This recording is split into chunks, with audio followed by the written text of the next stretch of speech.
Why Bretton Woods Failed, the Triffin Dilemma.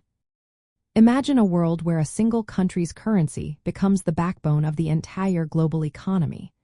That was the goal after World War II when countries created the Bretton Woods system.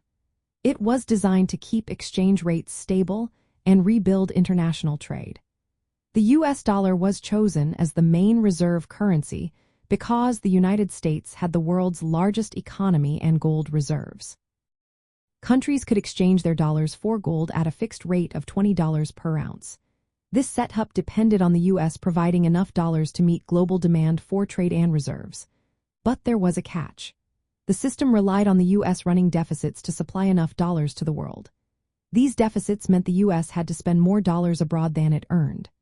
Over time, this created a problem called the Triffin Dilemma, named after economist Robert Triffin.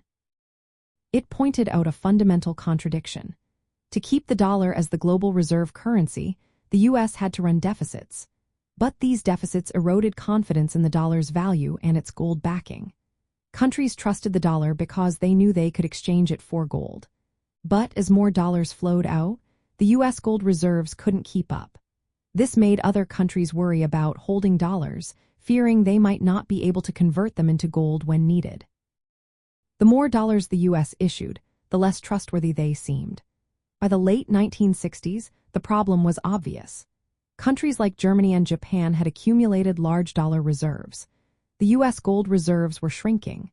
The system was under strain because it depended on the U.S. maintaining enough gold to back the dollars in circulation. President Richard Nixon finally ended the convertibility of dollars into gold in 1971. This move, called the Nixon shock, marked the end of the Bretton Woods system. The reason it failed is tied directly to the Triffin Dilemma. The system needed the U.S. to supply enough dollars for the world to grow economically. But doing so meant the U.S. had to run deficits, which weakened confidence in the dollar's gold backing. This contradiction made the system unsustainable.